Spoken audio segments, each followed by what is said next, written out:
ነንቺ ነንቺና ማይናውራ የሰራሽው ስራ ሲጋለጥ ነው እንዴ? የሰራሽው ስራ ሲጋለጥ ማለት እንዴ? እኔ እናትነትን በቃ በፍጹም በቃ አልቀበለውም። ማለት በቃ እናቴ ነሽ ብለህ እንዳትጠራኝ።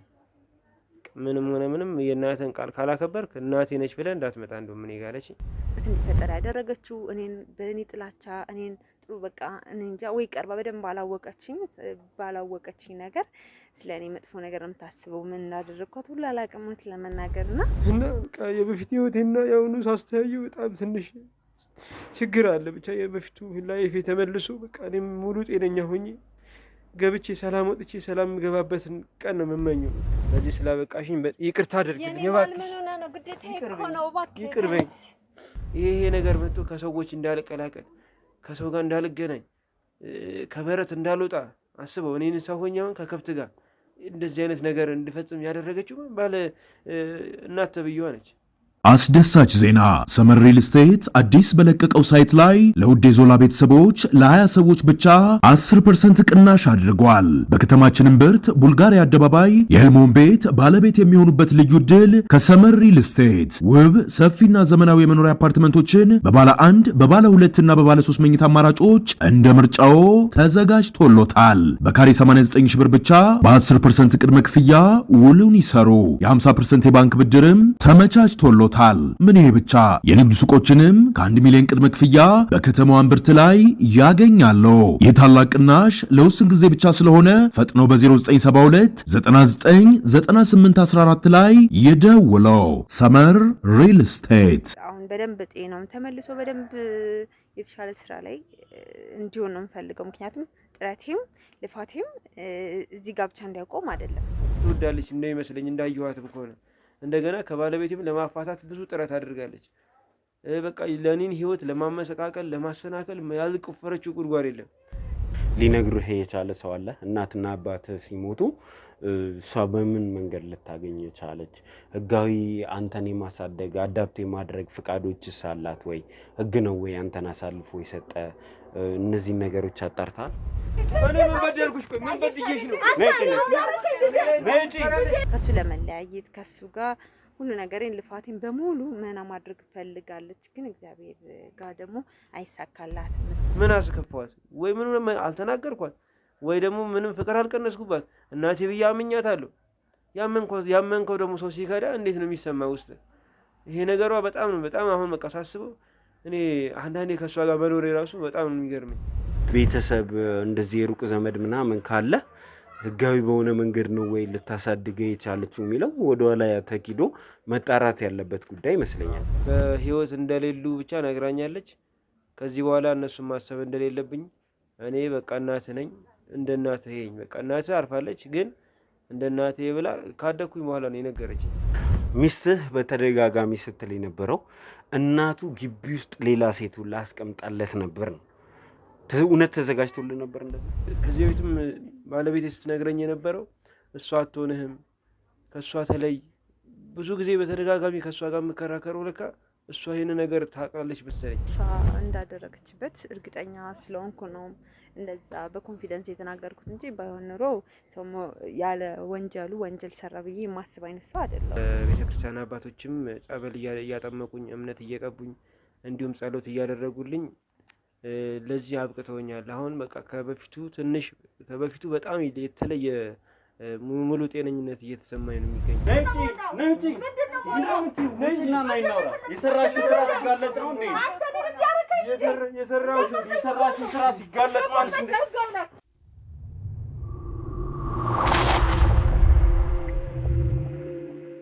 ከሁሉ አስቀድመን ስለምትሰጡን ሀሳብና አስተያየት እጅግ አድርገን ማመስገን እንወዳለን። ምክንያቱም የእናንተ ጥቆማና አስተያየት ምን ያክል ስራ እየሰራ እንደሆነ እያያችሁት ስለሆነ። ሰላም ውድ የዞላ ቤተሰቦች እንደምን አላችሁ? ሰላም ደስታና ፍቅር ለእናንተ ይሁን እያለን እንግዲህ የዛሬው ፕሮግራማችን ተጀመረ ማለት ነው። የዛሬው ፕሮግራማችን ውጤት ካገኘ ውጤቱ የእናንተ ነው። ምክንያቱም የእናንተ ሀሳብ አስተያየትና ጥቆማ እዚህ ስላደረሰን። ስለምን እንደማወራ በጣም ግልጽ ነው። ከዚህ በፊት ፕሮግራሙን ስትከታተሉት ቆይታችኋልና እንግዲህ ይሄ ነገር የጀመረው ዳኒ ወደኛ ይዞት የመጣው ወጣት እህቴ ታማለች ባለን ሰዓት ነው።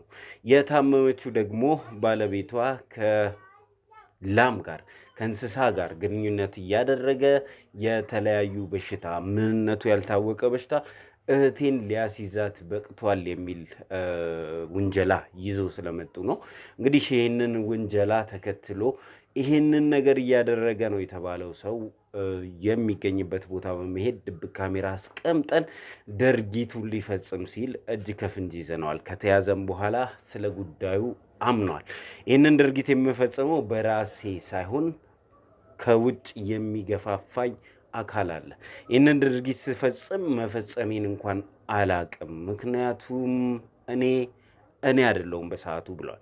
እንግዲህ ከንግግሩም ካነጋገሩም እንዲሁም ደግሞ የሆነበት ካለው ነገር ተነስተን ስናይ እውነትም ይሄ ጉዳይ በሱ ፍላጎት የሚፈጸም እንዳልሆነ ደርሰንበታል። ታዲያ ከጀርባ ሆኖ ይህንን ነገር እንዲፈጽም የሚያደርገው እጅ የትኛው ነው የሚለው ማጣራት በጀመርን ሰዓት እንግዲህ ባለቤቱ መውለድ ስለማትችል ለሌላ ሰው ተላልፎ እንዳይሰጥ ይህንን ነገር ሰርታበታለች የሚል ሀሳብ ይዘን ነበር። ከዛ በኋላ እንግዲህ ባለቤቱና ደግሞ የባለቤቱ ቤተሰቦች ኧረ እባካችሁ እኛ እንደዚህ አይነት ነገር ውስጥ የምንገባ አይነት ሰዎች አይደለንም፣ ባይሆን እናቱ በእንደዚህ አይነት ነገር ከዚህ በፊት ተጠርጥራ ታስራ በዋስ የወጣች ሰው ናት። አሁንም ግፍ የምትሰራ ሰው ናት። እሷ ላይ ጫን ብላችሁ ጠይቁልን ብለው ነበር። ዛሬ እንግዲህ ይህንን ነገር ማን ነው የሚሰራው? ከጀርባ ያለው ማን ነው?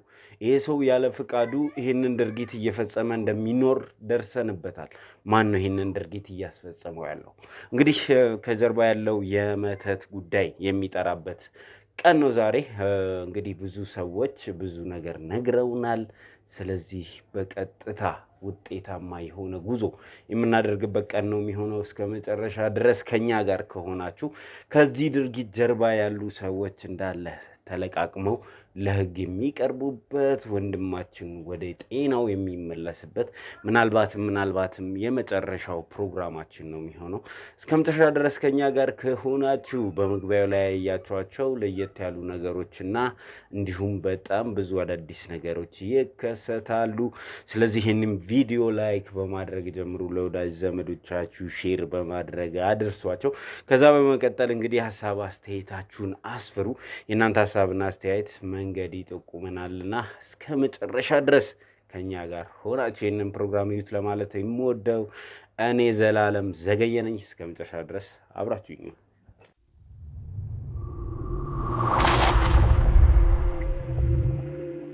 ምንድነው የምረጋጋው? ምንድነው የምረጋጋው? እንዲሆነ እንኳን ቆይ እንዴ የሚገርመው ነገር እኮ እሱ ነው። እሷ ልጅ የላትም፣ የሰው ልጅ ነው ልጅ ብላ ሁላ የተወሰነ ጊዜ አብራ አሳድገውም የነበረና ጭራሽ እኮ እኔ ናት ልጅም ትለኛለች። በዚህ ሚዲያ ላይ እንኳን የሆነ ቦታ ላይ እንደዚህ ስታረግ በወንጀል ተጠርጥራ ተይዛ ታስራ ነበር ሴትዮዋ። ምክንያቱም በስራዋ በመተት በምናምን በብዙ ነገሮች በቃ ማለት የሆነ ጥቃቅን ነገር የምትፈልግ የሆነ ለብር ብላ ሰዎች መቅበር ኢቨን እሱን እንኳን ያደረገችው ምንም ጥርጥር የለም። ያው እኔ በልጅነቴ ነው እናቴ የሞተችው። ትክክለኛ እናቴ በ2 ዓመቴ ነው። አሁን እናቴ ብዬ የምጠራት ያሳደገችኝ እሷ ነች። ያው በቃ ምክንያቱም እንደ እናት ሆና ስለሆነ እስካሳደገችኝ አብራኝ እስከኖረች እናቴ ብዬ ነው የማስባት። እንዴት ነሽ? ነይ አንድ ጊዜ ላዋራሽ። ሰው ቤት ድረስ መጣችሁ መረበሽም ጀመራችሁ ማለት ነው? ምንድነው ሰው ቤት ድረስ መጣችሁ መረበሽ? አንቺ እኮ ነሽ እየረበሽ። ምን እያደረክ ነው? ምንድነው የምረብሽው? አንቺ ነሽ እየረበሽ። ማውራት አልችልም ማለት ነው። እውነቱን ለመናገር እኮ እንደውም ለሱ ብዬ አከበርኳት። እናቱ ስላሳደገችው እንጂ እናቱ ወላጅ እናቱ አይደለችም ጭራሽ። ያው ሴትዮዋ አገር ምድሩ የሚያውቃት ጠንቋይ ነች። በቃ ጥንቁልና ውስጥ የተዘፈቀች ሴትዮ ነች። በቃ ሁሉም ሰው ያውቃታል፣ ሁሉም ሰው። አንዴ ባሌን አጥቼ በዚህ ህመም ላይ ነው እሱን እንዳስታም እንኳን እድሉ አልተሰጠኝም። ተረዳኝ። እኔም ጭራሽ ስለመተት ስለምናምን ማናውቀው እኔ እንደዚህ አባቴ ቄስ ነው እንደነገርኩ ነው። እና ስለዚህ እኛ ቤት ውስጥ እንደዚህ አይነት ነገርም ሊኖርም አይችልም። ሃይማኖተኛ አይነት ሰዎች ነን። ያገም ቤትም ለማውራት እየሞከረን ነው፣ ግን እኛንም ራሱ ልታወራን ፈቃደኛ አይደለችም። በቃ ይሄ ርዕስ እናነሳላት ገና ተነስታ ነው የምትወጣው፣ ወይ ተመነጫጭቃ ትሄዳለች። እንደዛ በጣም በቃ ላይ የራሷ የውስጧን እውነቷ እሷ ነው የምታውቀው። ባልወደው ባሌን ባላከብረው አብሬውም አልኖርም ነበር። 8 ዓመት ሙሉ መስዋዕት መሆን አልችልም ነበር። ሁለታችሁ ተገናኝታችሁ ነው እንዴ ይሄንን መተት ድርጊት ያደረጋችሁብኝ? ጭራሽ እኔንም እንደዛ ለማለት እየሞከርክ ነው እንዴ? አነጋገርሽ እኮ እንደዛ ነው ማለት የኔ ውድ እኔን አንቺም እንዲሁም እናቴ ሁለታችሁ ተነጋግራችሁ ነው ማለት መተት እንደዚህ ያስደረጋችሁብኝ? እሷ ደግሞ በእኛ ሀሳባ በእኛ ቤተሰብ ሀሳባ የራሷን ጥፋት ወደኛ ለማድረግ ፈልጋ እንደነበር ደግሞ እኮ ናት፣ ደረቅ ናት ማለት በቃ እንደ በትልቅነቷ በእናትነቷ ለማክበር ሞከርኩ፣ ግን በቃ በጣም በቃ እንጃ አላውቅም። እኔ እናት አውቃለሁ፣ ግን እሷ በጣም ከባድ ሴት ናት። አዎ በጣም ነው የምትወደኝ እንዴ እምላትን በቃ እንደ እናቴ ነች። በቃ ማለት ያቺኛዋ ትክክለኛው እናቴ ባትኖርም ይቺኛዋም እንደ እሷ እንደ ትክክለኛ እናቴ ነው። የኔን ስም ለማጠልሸት ግን እየሄደች ዙሪያ ጥምጥም ሌላ አይነት ነገር ነው የመተት እንዳደረኩበት አይነት ታስወራለች። እኔ ግን እንደዛ አይነት ሰው አይደለሁም። ምንድነው የምረጋጋው? በቃ እባክህ ምንድነው የምረጋጋው? እንዲሆነ እንኳን ቆይ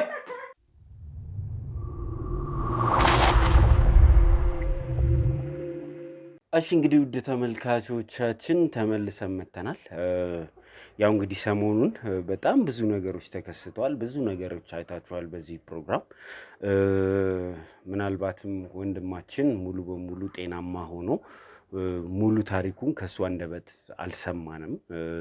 ዛሬ እንግዲህ የጤናው መመለስ ተከትሎ እየተመለሰ መለስ እያለ ከመሆኑም የተነሳ ነገሮችን ማስተዋል ስለጀመረ አጠር አድርገንም ቢሆን ቆይታ እናደርጋለን። በአንተ በኩል ያለውን ታሪክ ለመስማት ብዙ ሰው እንደጓጓ በጣም እርግጠኛ ነኝ። ምክንያቱም በሁሉም በኩል ታሪኩን ሰምተናል። ከአንተ አንደበት ግን ከመጀመሪያ እስከ መጨረሻ የሰማነው ነገር የለምና ከሁሉ አስቀድሜ ግን የጤና ሁኔታ ነው ብዙ ሰዎች የሚጠይቁን። ጸበል መሄድ አለበት፣ ጸበል መከታተል አለበት ሲሉን ነበርና እኛ ደግሞ ሰሞኑን ጸበል እየተመላለስን ነውና ለኛም ራሱ ጥሩ ነው። በዚህ አጋጣሚ እኛም እየሄድን እየተጠመቅን ነው። በጣም ደስ የሚል ጊዜም እያሳለፍን ያለነውና እስቲ እንደው አሁን ያለህበት ሁኔታ ጸበሉ ላይ ያለውን ነገር ጨምረህ እስቲ አሁን ያለህበትን ሁኔታ ንገረኝ። እሺ እግዚአብሔር ይመስገን አሁን ላይ ጸበል ክትትል ከጀመርኩኝ በኋላ በቃ ህይወቴንም የተሻለኝ ነው። አሁን የተለያዩ በሽታዎችም አሁን ትንሽ በፊት ከነበርኩበት ነገሮች አሁን እየተሻለኝ ነው። እንደገና የቤተክርስቲያን አባቶችም ጸበል እያጠመቁኝ እምነት እየቀቡኝ እንዲሁም ጸሎት እያደረጉልኝ ለዚህ አብቅተውኛል። አሁን በቃ ከበፊቱ በጣም የተለየ ሙሉ ጤነኝነት እየተሰማኝ ነው የሚገኘው።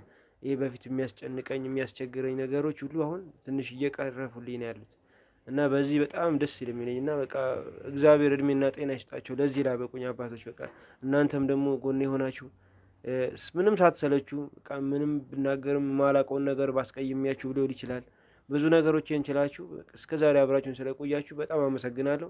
እና ከዚህ በኋላም ደግሞ የእናንተም ድጋፍ የመድኃኒዓለምም ድጋፍ ሆኖ ወደ ጤናዬ ተመልሼ የቀድሞ ህይወቴን ተመልሼ በቃ የምሰራበት አጋጣሚ እንዲፈጠር ነው የምፈልገው። እና በቃ የበፊት ህይወቴና የአሁኑ ሳስተያየው በጣም ትንሽ ችግር አለ። ብቻ የበፊቱ ላይፌ ተመልሶ በቃ እኔም ሙሉ ጤነኛ ሆኜ ገብቼ ሰላም ወጥቼ ሰላም የምገባበትን ቀን ነው የምመኘው። በቃ እኔ ሰዎችን መጥቀም ነው እንጂ የምፈልገው እኔ እንደዚህ ተጎድቼ ሰውን ማስጨነቅ በጣም ነው የሚከብደኝና እናንተም እግዚአብሔር ይስጣችሁ። አመሰግናለሁ።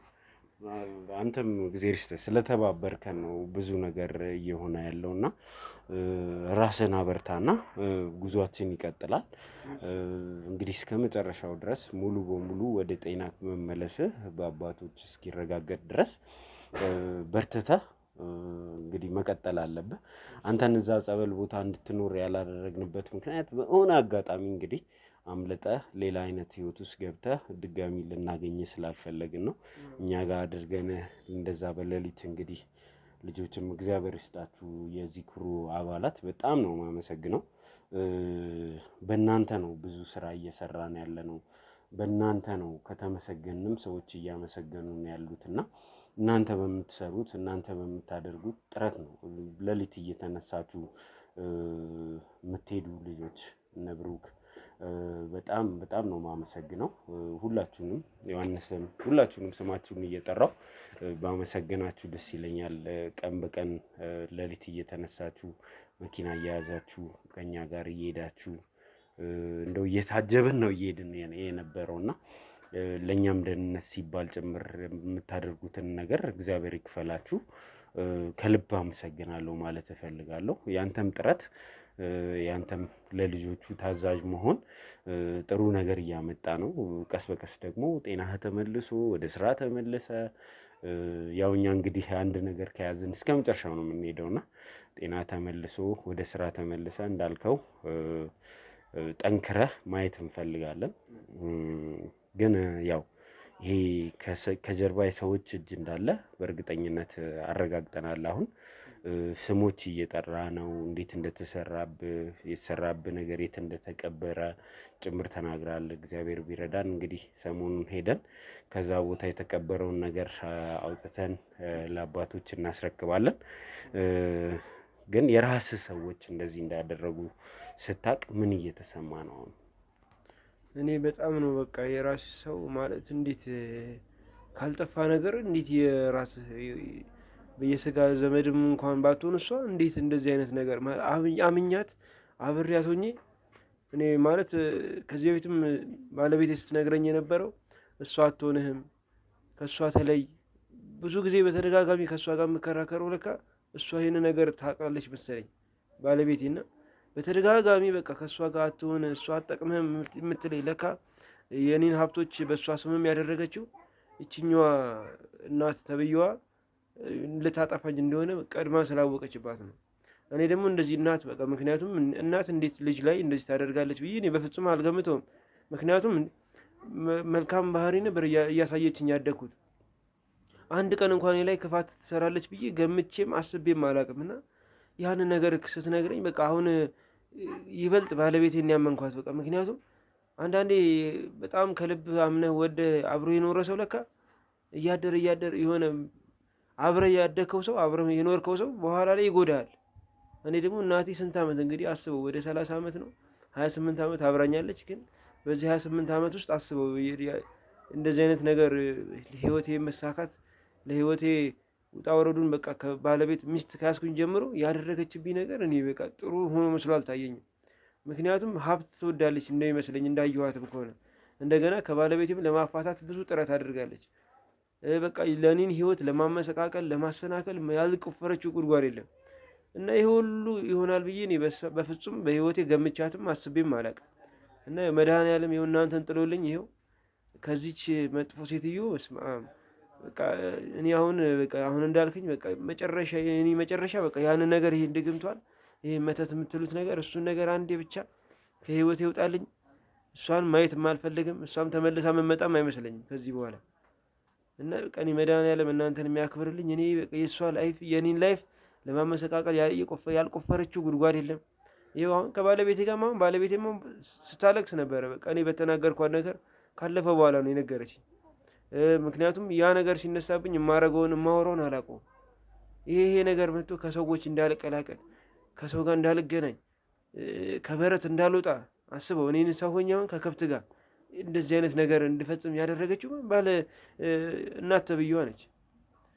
በቃ ካሁን በኋላ ጭራሽ በፍጹም እናቴ አልላት ጠላቴ ነው የምላት። ምክንያቱም አንተ እንዴት ባትወለኝም እኮ አሳድጋኛለች። ከጨቅላ ከ2 ዓመቴ ጀምሮ አብራኝ ነው ያለችው። እንዴት እንደዚህ አይነት ነገር እኔ ምን አስቀየምኳት? ምን አስከፋዋት? ወይ ምንም አልተናገርኳት ወይ ደግሞ ምንም ፍቅር አልቀነስኩባት። እናቴ ብዬ አምኛታለሁ። ያመንከው ደግሞ ሰው ሲከዳ እንዴት ነው የሚሰማ ውስጥ? ይሄ ነገሯ በጣም አሁን በቃ ሳስበው እኔ አንዳንዴ ከእሷ ጋር መኖሬ ራሱ በጣም ነው የሚገርመኝ። ስንት ዓመት ሙሉ በፍቅር በእንክብካቤ የጀመረችውን ነገር አሁን በጥላቻ በመጥፎ ነገር በተቃራኒው እኔን ስበድለኝ እኔን ለማሳበድ ከባለቤቴ ለመለያየት እሷ በሰራችው በቆፈረችው ሴራ እኔ እንድኖር ሀዘን ህይወቴን ጨለማ አድርጋ እንድቀጥል ነው ሀሳቧ። ይሄ ሁሉ ለማድረጓ እኔ ምን አይነት በደል በድያት ነው? ምን አስቀይሚያት ነው? ይሄ ነው አሁን እኔ ውስጤን እያስጨነቀው ያለው። የማላውቀውን አይነት ስሜት በቃ የማላውቀውን ስድብ ጭራሽ እኮ ከኔ ምን ባለፈውም ትዝ ይላችኋል አንተና ዳኒ መታችሁ ጭራሽ መታታል አላችሁኝ። እናቴን ደብድባኛለች እንደዛ አለች። አሁን ይሄ ሁሉ እንኳን ሲፈጸም እኔ የማውቀው ጉዳይ የለም። የራሷ መተት ራሷ ላይ ደግሞ ሰራ። እኔ ላይ ያጠቆረችው ነገር እሷ ላይ እስኪደርስ እንዴ እኔ እንዴት እናት እመታለሁ? አሁን ይሄ እንግዲህ ይሄ ሁሉ አሰራር የራሷ ግፍ ነው። የራሷ አሁን ይሄ ሁሉ ለማድረግ የፈለገችበት ምክንያት እኔ እስካሁን ምንም አልገባኝም። እና እኔ ከዚህ በኋላ ከእሷ ጋር መኖርም አልፈልግም፣ እሷንም ማሰብ አልፈልግም። እኔም ወደ ነበርኩበት ስራዬ ይሄ የከብቶቹም እንዳሉ ሆኑ የቀድሞ ወደ ስራዬ ወይ መነገዱ እገባለሁ። በቃ እግዚአብሔር ብቻ መጨረሻዬን ያሳምርልኝ እንጂ እኔ አሁን ላይ ያለሁበት ሁኔታ በጣም የተገላቢጦሽ ነው። እንደ እናትና እንደ ልጅ ዛሬ ላይ ደርሳችኋል። እንደ እናትና እንደ ልጅ አሳድጋለች። እንደ እናትና እንደ ልጅ በልጅነቴ ደርሳልኛለች ስትለን ነበር እና እንደው ልጅነት ምን ይመስል ነበር? ከእሷ ጋርስ የነበረ ግንኙነት ምንድን ነው? ስለ ቤተሰቦችህ፣ ስለ እውነተኛ ቤተሰቦችህስ ምን ያህል ታውቃለህ? ስለ ቤተሰቦቼ እንኳን ብዙም አልነገረችኝም። በህይወት እንደሌሉ ብቻ ነግራኛለች። ከዚህ በኋላ እነሱን ማሰብ እንደሌለብኝ እኔ በቃ እናት ነኝ፣ እንደ እናት ይሄኝ በቃ እናት አርፋለች፣ ግን እንደ እናቴ ብላ ካደኩኝ በኋላ ነው የነገረችኝ ይህንን ታሪክ።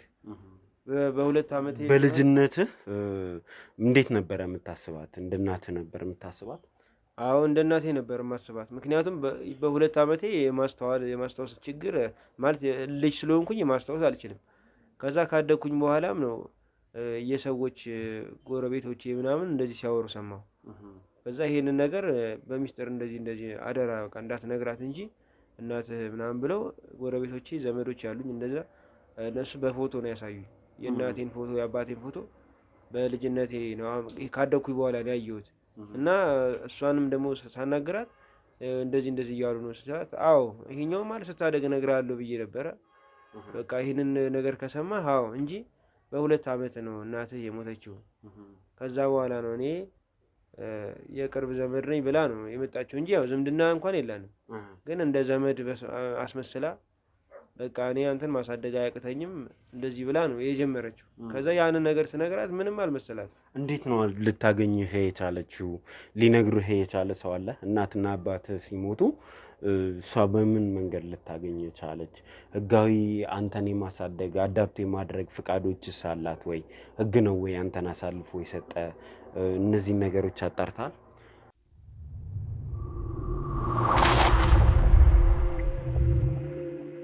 ከአክስቴ ጋር ነበር። አክስቴ ነበረች ያለችው። በቤት መፈናቀል ይሁን በምን ምክንያት አላውቅም ወዴት እንደሄደች። ከዛ እቺ አሁን የምታሳድገኝ እሷ መጣለች። እሷ መጣ ነው አብራኝ መኖር የጀመረችው። ኦኬ፣ ቤቱ የእናንተ ነው ማለት ነው? የቤተሰቦች ነው ማለት ነው? አሁን እሷ የምትኖርበት ቤት? አዎ የእናቴ ቤት ነው።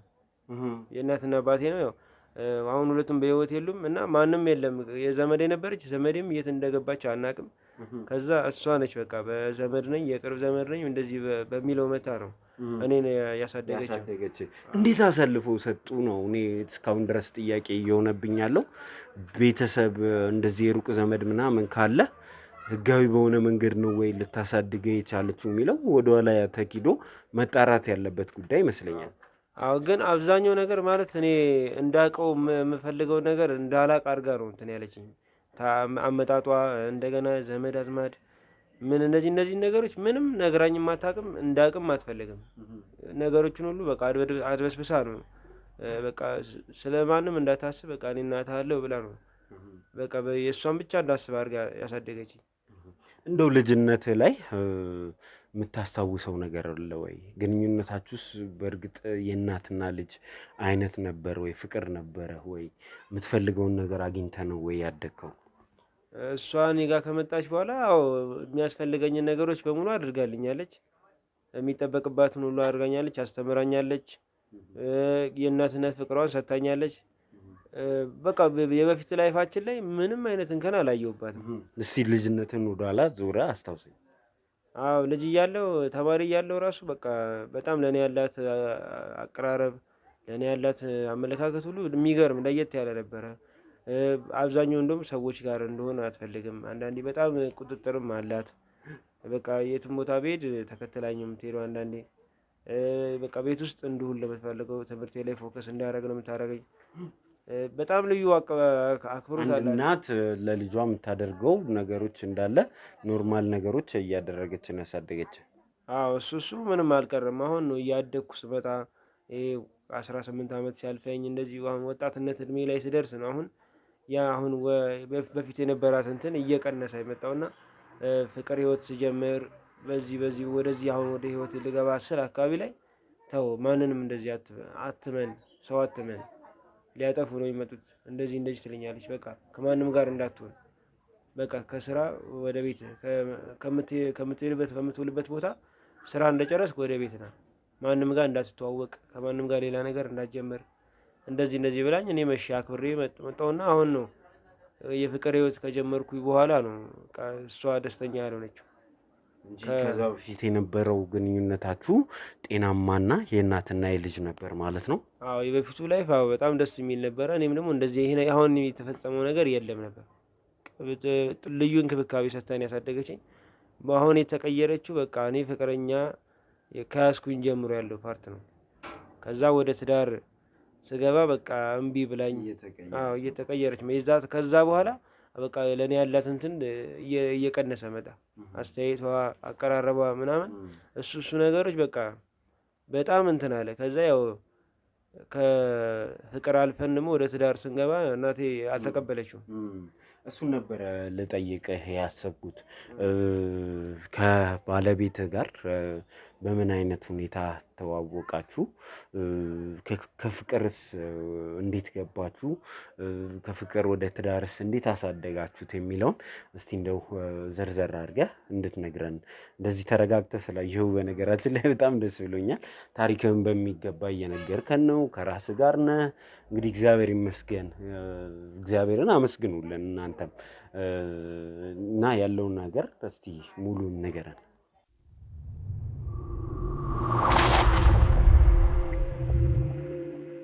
ያው ከባለቤቴ ጋር የተዋወቅ ነው የመጀመሪያ ጊዜ የኔ ጓደኛ ከፍቅረኛው ጋር ተቀጣጠርና እንዳጋጣሚ ሆኖ አብረን ነበርን ከሱ ጋር እና የጓደኛዬ ፍቅረኛ እሷን ይዛት መጣች እና በዛ አጋጣሚ ነው የተዋወቅ ነው።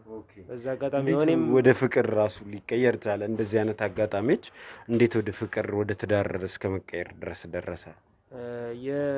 የኛ ፍቅር ወደ ፍቅር ህይወት ገብቶ ወደ ትዳር እንድንገባ ያደረገው ያው ጓደኛዬ ነው። የዛ ጊዜ ነው ገጠመኙ የተገናኘ ነው። እዛ ምክንያት ጓደኛዬ ይህንን ሀሳብ አነሳው። እንዴት ይሄው እንግዲህ አብረን ያለ ነው እስካሁን ሳያገባ ያው በሚስት እያስቀናሁት ነው ምናምን በሚለው ጨዋታ ተነሳ።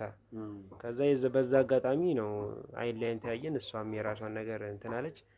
ከዛን ስልክ ተለዋወጥን። ከዛ በኋላ ነው ስልክ በማውራት ከማን ነው የመጣው የፍቅር ጥያቄ? የፍቅር ጥያቄ የመጣው ከሷ ነው። የዛ ሰዓት ስልክ ከተለዋወጥን በኋላ እሷ ነች አብዛኛው ጊዜ የምትደውለው፣ ቴክስት የምትልክልኝ እሷ ነች። ከዛ በቃ ለምን ይሄንን ግንኙነታችንን ወደ ፍቅር አንቀይረውም ብላ እሷ እንደ ሀሳብ አነሳች ጥያቄ። ከዛ እኔም ደግሞ ጓደኛዬን አማከርኩት። እንዴት ነው እንደዚህ እኮ ተባልኩ እና እንዴት ነው ይሄ ነገር ወይ የፍቅር ጥያቄ ያቀረበችልኝ፣ በአንተስ እይታ እንዴት ነው? እስኪ ስለሷ በደንብ ንገረኝ ስለው ስለሷ ያለውን ነገር ነገረኝ። ያው ሚስቱም የሱ ባለቤትም አረ ጥሩ ሴት ነች እንደዚህ ብላ እሷን ባግራውንዷ ነገረችኝ። ከዛ በኋላ ነው በቃ ይሄ ነገር የፍቅሩን ተቀበልኩት። ከዛ ወደ ትዳር ዓለም በዚሁ ገጠመኝ ከአመታት በኋላ ወደ ትዳር ገባን።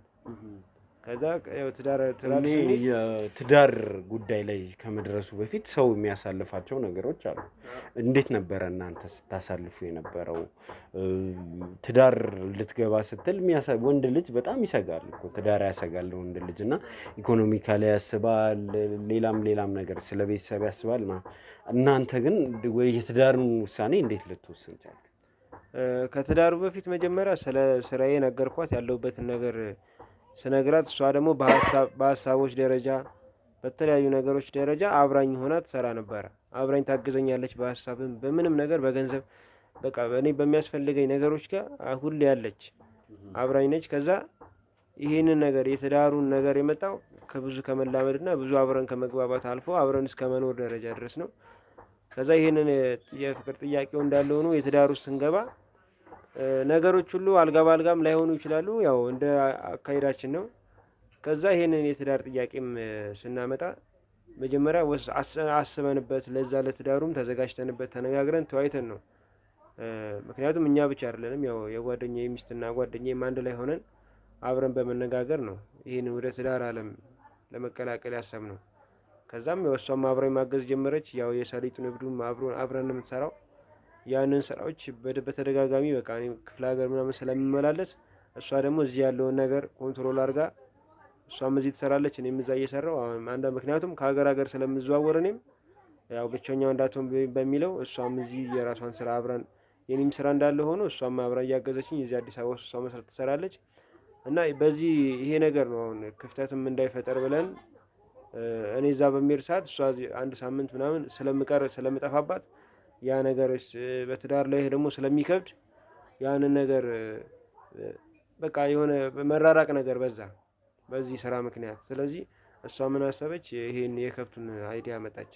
ይሄ ከብት አርብቶ እነዚህ ስራዎች ላይ በግብርና ይሄኛውን ስራ ብንሰራ ብላ እንደ ሀሳብ አቀረበችልኝ።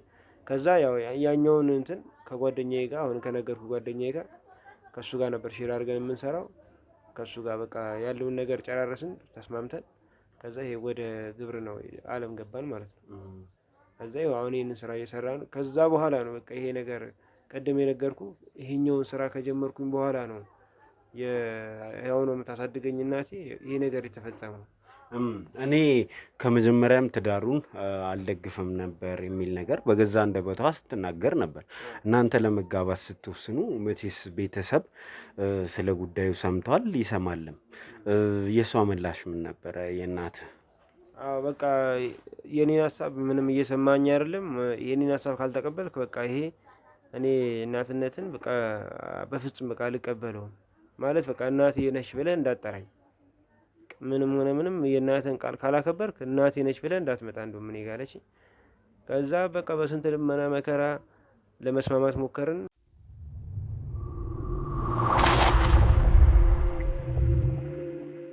እና የሁለታችንን ግንኙነት ስላልፈለገችው እኛ ሌላ ቤት ሰራንና ከባለቤቴ ጋር የምኖርበትን ቤት ትቼላት ወጣሁ። ከዛ የራሴን ላይፍ ጀመርኩኝ። ከዛ በኋላ ነው በቃ ከእናቴ ጋር ብዙም እንደዚህ ዴይ ቱ ዴይ መገናኘት ስለማልችል የራሴን የትዳር ህይወት ስለሆንኩ ያለሁት ከዛ በኋላ ነው በቃ ለመገናኘት ክፍተትን ፈጥራ እንደ ህይወቴ እንደዚህ እንዲበላሽ። ከምን ተነስታ እንደዚህ ያደረገች ትላለህ? ሰው የሆነ ነገር አደረገብኝ ለማለት ምክንያት ያስፈልጋል አይደል? ከምን ተነስታ እንደዚህ ያደረገች? እኔ እንደሚመስለኝ ከሆነ አሁን እንደተረዳሁትና እንዳወቅኳት ከሆነ የዛ ጊዜ በጣም በቃ እኔ ሀብት አለኝ፣ ብዙ ነገር ሰርቻለሁ፣ በቃ ስኬት ላይ ቆሜያለሁ። የህይወቴ መንገድ ሁሉ የተቃና ነበር እና በዛ አጋጣሚ አሁን ሚስት ካገባ በኋላ ያው ሚስትና ባል አንድ ስለሆኑ ይህንን ሀብት ሚስቴ የኔ ባለቤት ትወስድብሃለች። ከእሷ ጋር በትዳር ከጀመርኩኝ ጀምሮ የእናቴ እንቅስቃሴ ምንድን ነው? ከእሷ ጋር ያለህን ግንኙነት አንደኛ ማቆም ነው የምትፈልገው፣ ሁለተኛ ደግሞ ያለህን ሀብቶች እሷም ልትወስድብህ ትችላለች፣ ልትወርስብህ ወይም ደግሞ በቃ ዘርፋ ልጠፋውላ ትችላለች የሚል በቃ እንደዚህ አይነት የማይጠቅም ሀሳብ ነበረ የምትነግረኝ። ግን እኔ ደግሞ እንዴት ያገባዋት ሴት እንዴት ነው ሀብቴን ማለት ተማምነን ተዋደን አብረን ኖረን እንዴት ይሄ ችግር ይፈጠራል ብዬ ለራሴ እንዴ አይፈጠርም በቃ ምክንያቱም እንዴት ይሆኑ ሳንግባባር ለማይተጋባ ነው ተዋውቀን ተግባብተን ስንት ነገር አሳልፈን ነው ለዚህ ትዳር ውስጥ የገባ ነው። እዛ በህይወቴ ላይ እንደዚህ ሚስቴ ታደርጋለች የሚል ሀሳብ በፍጹም የለም እኔ ላይ። እዛ እናቴ በቃ ሀብትን ምን እያለች በቃ በጣም እኔን በቃ እሷን በቁጥጥሯ ለማሳል ከኔ ከእናቴ ከሷ ከጎኗ እንድለይ ሁላ አትፈልግም። ከዛ ያ ነገር መጣና እኔ ደግሞ ያው ወጣት ነኝ፣ ነገም ደግሞ ልጅ ማየት ፈልጋለሁ። በቃ ነገሮች አልጋ ባልጋ አይሆኑም። ግን ወጣት ሆኜ እንደዚህ የሚያስፈልገኝ ነገሮች አሉ። የራሴም ህይወት መጀመርም አለብኝ። ሁልጊዜ አሁን እናት ቤት አትሆንም። ሚስት ተዘጋጅቶልህ ነበር? ሚስትህ በተደጋጋሚ ስትል የነበረው እናቱ ግቢ ውስጥ ሌላ ሴት ሁላ አስቀምጣለት ነበር ነው። እውነት ተዘጋጅቶልህ ነበር እንደዛ? እኔ ማለት ሙሉ ጤነኛ ሆኜ ማስበው ነገር እኔ ትዝም እንትን አይለኝም። ትዝ ሊል ይገባል። እቤታችሁ ውስጥ አንተ ስትመለስ አሁን ጤናህን በተቃወሰ ሰዓት ሚስት ቤት ውስጥ ተቀምጦልህ ነበር ወይ? እንግዲህ እኔ እንደሰማሁትም እንዳየሁት ከሆነ ምንም እኔ በማላውቀው አመታ አስቀምጣለች እናቴ። ይህንን እውነት እንድትነግረን ነው የፈለግኩት። ተስማምተህ ነው አንተ ለሌላ ሚስት ራስን ያጨው? ኧረ እኔ እኮ አልተስማማሁም። እሷ እናቴ ነች። በቃ እናቴ በገዛ ፈቃዷ ነው የራሷ ያመጣቻት። በቃ አረሳስታ ምን ብላ ነገሮቹን አዋወዳ እንትን ብላ እኔን ወደ ትዳር ዓለም ልከተኝ ነው አውቃ እዚህ ጋር ለየት ያለ እንክብካቤ ስጪው እንደዚህ ምናምን። ይህንን ግን ሚስትህ እንዴት ልታውቅ ቻለች? እሷ ይህንን እያወቀች ችላ ካለፈች እና እሷ በድላኛለች የሚያስብል ደረጃ አይደረስም ነበር። አንተ ግን እንደዛ ስትለኝ ነበራል። አዎ እምልህ አሁን ይሄኛውም እኮ አሁን እንደገባኝ የተረዳሁት እኮ አሁን ላይ ነው። መጀመሪያች አመጣጧ እንደ ምንድን ነው የሚባለው እንደ ዘመድ ነገር አይነት ሆኗ አሁን ትንሽ ለእረፍት አዲስ አበባ መታ ነው እንደዚህ ብላ ነው እንጂ መጀመሪያ እኮ ያመጣቻት ለትዳር ነው ብላ አልነበረም። ነገሮቹን እኛን እዚህ መታ እየኖረች እኛን ካዋሃደች በኋላ ካላመደች በኋላ ወደ ትዳር ዓለም ልከት ነው ሀሳቧ። ከዛ ይሄን ነገር እንትኑ ቀስ በቀስ ገባኝ ማለት ነው። ከዛ ከሚስቴ ጋር ያለውን የሚስቴንም ስሜት አየሁት። ሌላ ነገሩን ምንድነው ግራ ገባኝ። ብቻ ግራ መጋባት ውስጥ ሆኜ ያን ነገር ለካ ሚስቴ በደንብ ተስታጠነው እቺ የመጣችው ለካ እንደዚህ ያስመስላ ወደ ትዳር ዓለም መግባት ፈልጋ ነው። እኔ ደግሞ ይሄን ነገር አላወኩም። ከዛ በኋላ ነው ሚስትን ግን ይቅርታ ጠይቃታል በዚህ ጉዳይ ላይ? አላመንክም? በቀደምም በእናትህ ፊትም ይሄንን ጉዳይ ስናወራ አንተንና እሷንም ብቻችሁን አገናኝተን እንትን ስንል አላመንክም ነበር ይሄንን ጉዳይ። ሚስትን ይቅርታ ጠይቃታለህ? ይቅርታማ ጠይቃታለሁ። ምክንያቱም እኔ በቃ ሳላውቀው ነው ይሄን ነገር ማለት እኔ እንደተረዳሁት እንደራሴ እሷ ያላሳየችኝ ማለት ያላየሁባት ነገር አለ ሲባል እኔ እንደደነገጥኩኝ እንዴት ብዬ ልጠርጥር ማለት እንደዚህ ልክ አይደለችም እንደዚህ አይደለችም ብላ ስትነግረኝ ስለናት እኔ ደግሞ እንዴት እንደዚህ ነገር ይሆናል ብዬ ስላልተቀበልኩት ነው። ከዛ በኋላ ነው በቃ እውነታውን ያወቅኩት እንጂ በጣም ይቅርታ ይገባታል ባለቤቴ። ምክንያቱም በጣም በቃ ከኔ የበለጠ ነው የእሷን ክፋት ያወቀችው። እኔም እኮ ያወቅኩት አሁን ነው ክፉ መሆኗን።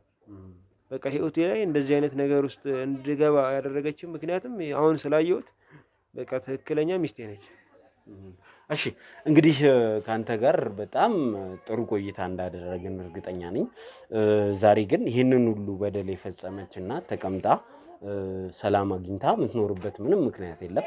በህግ የምትጠየቅበትን መንገድ እንፈልጋለን። ዛሬ እንግዲህ እሱን ጥረት እናደርጋለን። ምናልባት ባለቤትህም ፈቃደኛ ከሆነች ሁለታችሁም ተገናኝታችሁ ያላችሁን ነገር ለማየት እንፈልጋለን።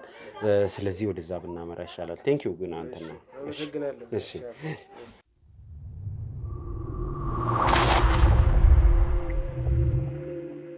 ሰላም፣ እንዴት ነሽ? ሁሉ ሰላም? ዛሬ እንግዲህ ተረጋግተን ተግባብተን አውርተን ነው የመጣ ነው።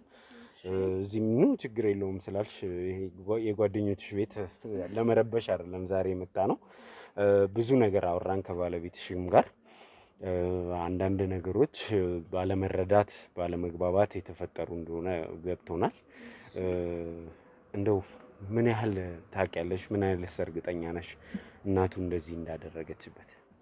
ያው ኦብቪስሊ ማለት ምንም ጥርጥር የለውም እሷ እንዳደረገችበት እርግጠኛ ስለሆንኩ ነው እንደዛ በኮንፊደንስ የተናገርኩት እንጂ ባይሆን ኖሮ ሰው ያለ ወንጀሉ ወንጀል ሰራ ብዬ የማስብ አይነት ሰው አይደለሁም።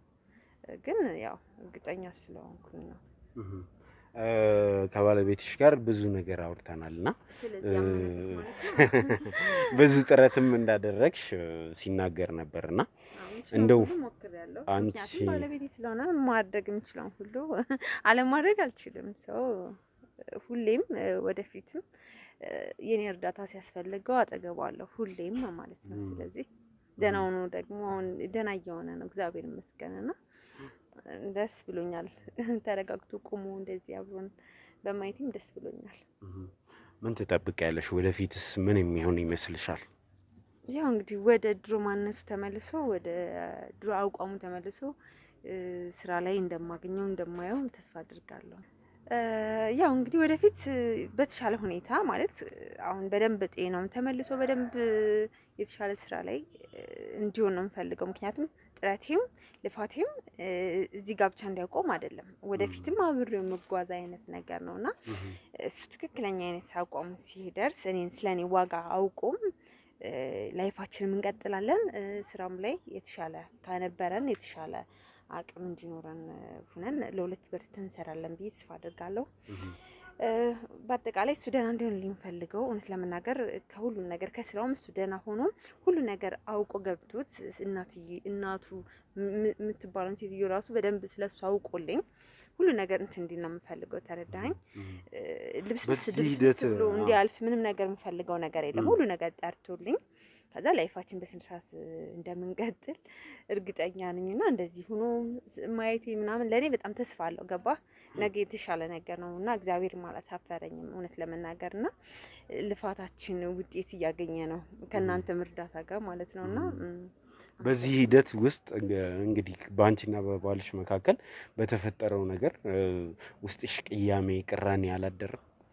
ያው ማለት እንደ ሰው እንደሚስት እንደ 8 አመት ሙሉ አብሬው እንደቆየሁት ቅር ብሎኛል።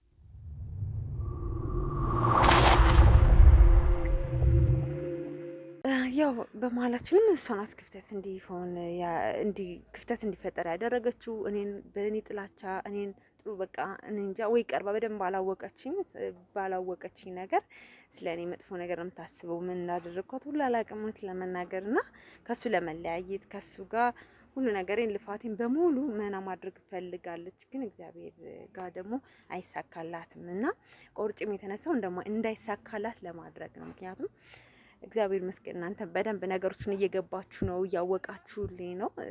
ስለዚህ እሺ እንደው እዚህም ስንመጣ በተደጋጋሚ እኔ እና እሱ እያወራን ነበርና ልትላት የምትፈልገው ነገር ይኖራል?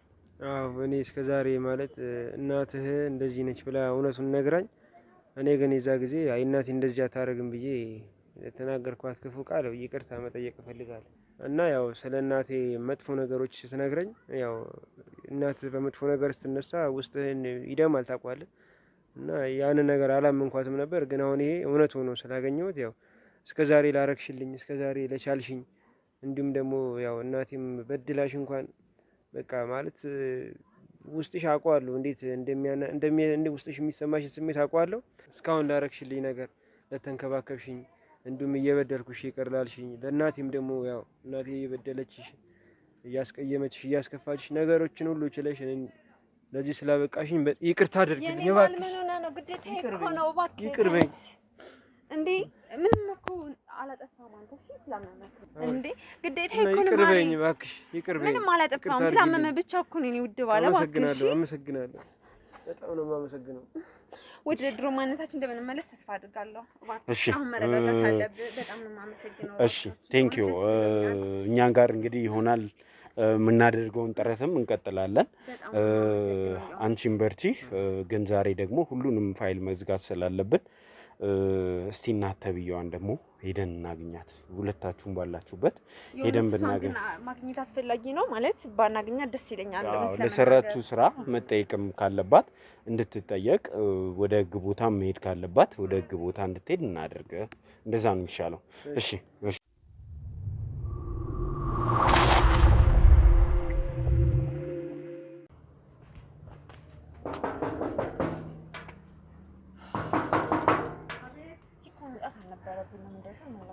እናናግራታለን አንዴ ነይ ውጪ ልናናግርሽ ፈልገን ነው ነይ ውጪ አንዴ ውጪና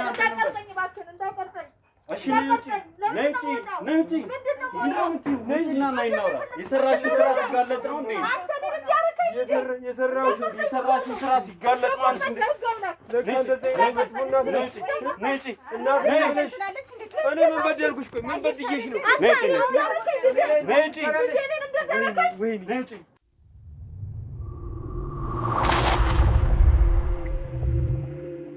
አስደሳች ዜና ሰመር ሪል ስቴት አዲስ በለቀቀው ሳይት ላይ ለውድ የዞላ ቤተሰቦች ለ20 ሰዎች ብቻ 10% ቅናሽ አድርጓል። በከተማችን እምብርት ቡልጋሪያ አደባባይ የህልሞን ቤት ባለቤት የሚሆኑበት ልዩ ዕድል ከሰመር ሪል ስቴት ውብ ሰፊና ዘመናዊ የመኖሪያ አፓርትመንቶችን በባለ 1 በባለ 2 እና በባለ 3 መኝታ አማራጮች እንደ ምርጫው ተዘጋጅቶሎታል። በካሬ 89 ሺህ ብር ብቻ በ10% ቅድመ ክፍያ ውሉን ይሰሩ። የ50% የባንክ ብድርም ተመቻችቶሎታል። ይሰጡታል። ምን ይሄ ብቻ የንግድ ሱቆችንም ከ1 ሚሊዮን ቅድመ ክፍያ በከተማዋ እምብርት ላይ ያገኛሉ። የታላቅ ቅናሽ ለውስን ጊዜ ብቻ ስለሆነ ፈጥነው በ0972 999814 ላይ ይደውለው። ሰመር ሪል ስቴት